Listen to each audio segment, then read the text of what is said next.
첫 번째로, 잠 부족은 면역 체계에 악영향을 미친다. 밤에 충분히 자지 못하면 우리 몸의 방어기제가 약화되어 병균에 쉽게 노출될 수 있다. 최근 내가 겪었던 독감 시즌을 회상해보자. 당신 아는 업무에 쫓겨 밤을 꼬박 샌 날이 여러 번이었고, 얼마 안 가 감기에 걸리고 말았다. 몸이 피곤하고 기운이 하나도 없는 상태에서 나는 정말로 잠이 부족하니 면역력이 떨어졌구나 라는 것을 체감할 수 있었다. 두 번째로는, 잠이 부족하면 집중력이 현저히 떨어진다. 우리는 잠이 제대로 충전되지 않을 때 사소한 일에도 집중하지 못하고 자꾸 실수를 하게 된다.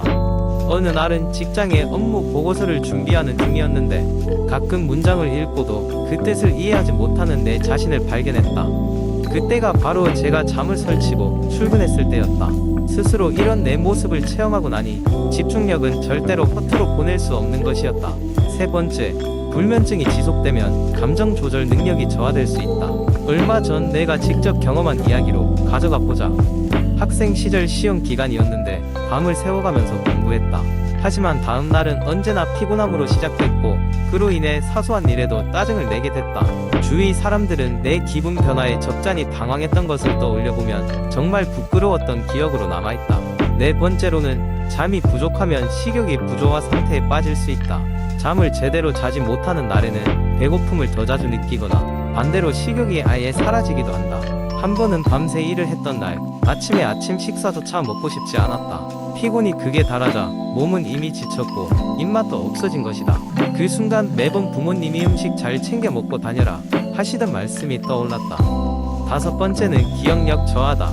일상의 기본적인 것도 잘 기억하지 못하게 된다. 학교 다닐 때 시험 전날까지 벼락치기를 하고 시험 당일 가장 기본적인 개념을 잊어버렸던 경험, 아마 공감하는 이들이 많을 것이다. 졸음이 모든 것을 앗아간다는 걸 실감했다. 여섯 번째로, 잠 부족은 심혈관 건강에도 해롭다.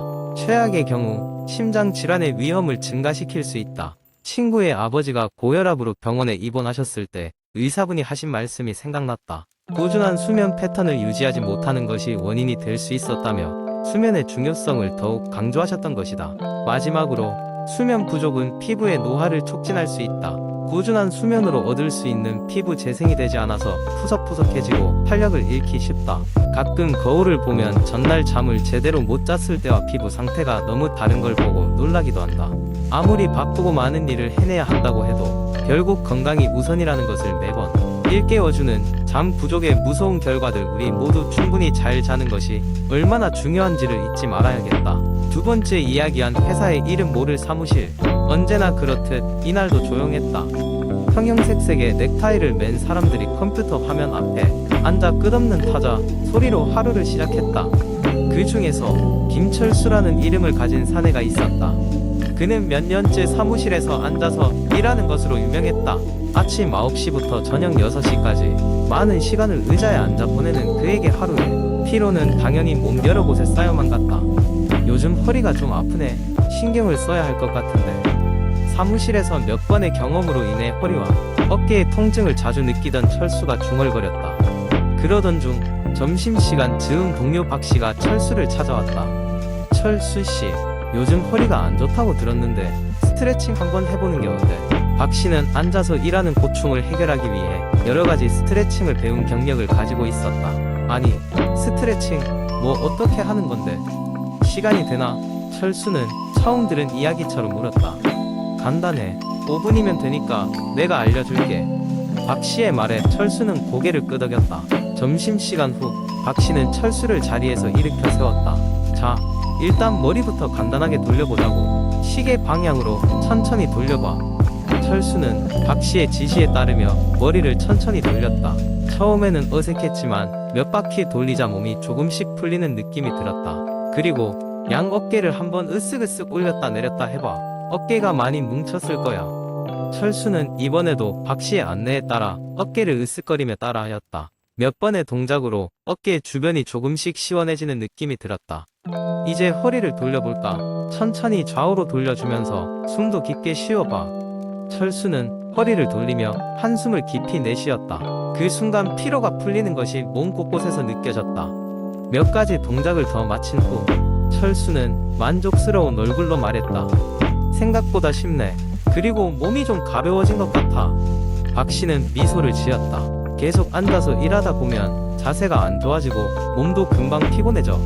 매일 조금씩이라도 스트레칭을 하면 한결 나을 거야. 그 후로 철수는 틈틈이 스트레칭을 하며 앉아있는 시간을 조금씩 줄이기 시작했다. 몇 달 후 그는 언제나 상쾌한 몸 상태로 일할 수 있게 되었다. 동료들 사이에서도 스트레칭 운동의 중요성이 퍼져나갔고 사무실 어디서든 스트레칭을 하는 동료들을 어렵지 않게 볼 수 있었다. 정기적으로 스트레칭을 하면서 모두의 몸과 마음이 조금씩 건강해지는 느낌이었다. 철수는 자신만의 스트레칭 루틴을 개발하여 동료들에게 많은 사랑을 받았다. 그렇게 한 사람의 작은 변화로 시작된 스트레칭 이야기는 사무실 전체의 변화를 이끌어냈다. 몸이 불편한 사람들에게 스트레칭은 이제 필수적인 일상이 되었다. 세 번째 이야기. 어느 작은 마을에 사는 한 남자 지훈이는 오랫동안 소화불량과 복부 팽만감으로 고생해왔다. 병원에서도 뚜렷한 원인을 찾지 못했고 그저 스트레스와 식습관 때문이라고만 했다. 그러던 어느 날 지훈이는 유명한 건강 블로거에 글을 읽게 되었다. 그 글은 장 건강이 전반적인 건강에 얼마나 중요한지에 대해 설명하고 있었고 프로바이오틱스의 효능에 대해 상세히 다루고 있었다. 기사의 내용을 정리하면 이렇다. 프로바이오틱스는 우리 몸에 들어가 장 건강에 좋은 영향을 주는 살아있는 균이다. 이들은 장내 미생물의 균형을 맞추고 소화 문제를 완화하며 면역 체계를 강화하는 데 중요한 역할을 한다. 또한 프로바이오틱스는 장벽을 강화하여 유해균의 침입을 방어하고 유익한 영양소를 효과적으로 흡수할 수 있도록 돕는다. 이런 놀라운 기능 덕분에 프로바이오틱스는 장을 위한 작은 군대로 불린다. 지훈이는 이 글에 깊은 인상을 받았고 당장 자신의 식단에 변화를 주기로 결심했다. 그는 요거트, 김치, 그리고 다른 발효 음식들을 매일 섭취하기 시작했고 종합 비타민과 함께 보충제 형태의 프로바이오틱스를 복용하기로 했다. 초기에는 큰 변화를 느끼지 못했지만 몇 주가 지나자 놀라운 일이 일어났다. 지속적으로 알아왔던 복부의 불편함이 크게 줄어들었고 에너지 수준도 높아진 것이다. 하지만 이 이야기에는 더 많은 것이 있었다. 지훈이는 단순히 자신의 문제를 해결하는 데서 멈추지 않았고 가족과 친구들에게도 자신의 경험을 전파하기 시작했다. 그의 어머니도 오랫동안 장 문제로 고생했기 때문에 프로바이오틱스를 권해드렸고 얼마 지나지 않아 어머니의 건강도 눈에 띄게 개선되었다. 지훈이 소개한 프로바이오틱스는 입소문을 타고 퍼지기 시작했고 마을 사람들은 자연스럽게 장 건강에 대한 관심을 가지게 되었다. 또한 프로바이오틱스의 효과를 극대화하려면 적절한 식습관이 중요하다고 알게 되었다. 섬유질이 풍부한 음식을 섭취하고 물을 충분히 마시는 것이 프로바이오틱스가 잘 작용할 수 있도록 돕는다. 지훈이는 이렇게 터득한 지식을 기반으로 건강한 식습관을 유도하는 작은 워크숍을 개최하기도 했다. 워크숍에서 그는 다양한 유산균 제품을 소개하고 각각이 어떻게 다른 효능을 가지고 있는지 설명하며 사람들에게 개인의 건강 상태에 맞춘 선택을 제안했다. 결국 지훈이의 작은 변화가 마을 전체의 건강 문화를 바꾸는데 기여하게 되었다. 개인의 경험을 통해 프로바이오틱스의 중요성을 직접 느끼고 그것을 근거로 건강을 추구하는 과정이 많은 이들에게 영감을 주었다. 그는 자신의 경험담을 바탕으로 보다 많은 사람들이 장 건강의 중요성을 인식할 수 있도록 꾸준히 노력할 계획을 세웠다. 그 결과 마을 사람들은 건강을 유지하며 활기찬 삶을 즐기게 되었다. 이렇게 지훈이는 한 걸음 더 나아가 자신의 삶뿐 아니라 주변 사람들의 삶에도 긍정적인 영향을 미치게 되었다. 네 번째 이야기. 한때 건강했던 시절이 문득 그리워지는 날이 있었다.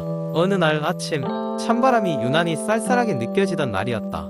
김민수는 거실에서 커피를 마시며 생각에 잠겨 있었다. 최근 들어 자주 감기에 걸리고 피로가 쉽게 풀리지 않아 고민이 깊어졌다. 그날 민수는 면역력 강화를 위해 음식에서 해답을 찾아보기로 마음먹었다. 민수는 인터넷을 통해 면역력을 높이는 몇 가지 음식을 검색해보기 시작했다. 가장 눈에 띈 것은 과일이었다. 감귤류 과일, 특히 오렌지와 자몽, 레몬이 면역력 강화에 좋은 비타민C가 풍부하다는 사실을 알게 되었다. 마침 집에 있던 오렌지를 꺼내어 맛있게 먹었다. 그 상큼한 맛은 기분마저 상쾌하게 만들었다. 그리고 또 다른 음식으로는 마늘이 있었다. 마늘에는 알리신이라는 성분이 들어있어 강력한 항균 작용을 한다는 것을 읽었다. 마늘을 자주 먹지는 않았지만 오늘부터 식사에 조금씩 넣어 보아야겠다고 생각했다. 주말이 다가오면서 민수는 시장에 가기로 했다. 신선한 채소와 과일을 직접 구매해서 여러 요리로 만들어 보기로 마음먹었다. 장을 보면서 브로콜리와 시금치 그리고 당근을 카트에 담았다. 특히 브로콜리는 비타민C와 비타민A가 풍부해 면역력에 매우 이롭다는 것을 알게 되었다. 집에 와서는 브로콜리를 살짝 데쳐서 샐러드로 만들어 먹었다. 신선한 야채의 맛이 입안 가득 퍼지며 기분까지 좋았다. 물론 민수는 매일매일 다양한 음식으로만 면역력을 강화할 수 있는 것이 아니란 것도 알고 있었다. 하지만 음식이 건강의 기본이라는 생각에 건강한 식습관을 가지기로 결심했다. 더불어 충분한 수면과 규칙적인 운동도 면역력을 높이는 데 큰 도움을 줄 것이라 생각했다.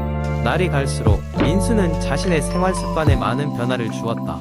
아침에는 신선한 과일과 요거트로 시작하고 점심으로는 구운 닭가슴살과 각종 채소를 조리해 먹기 시작했다. 저녁에는 가벼운 샐러드나 수프를 곁들이며 과식하지 않으려 노력했다.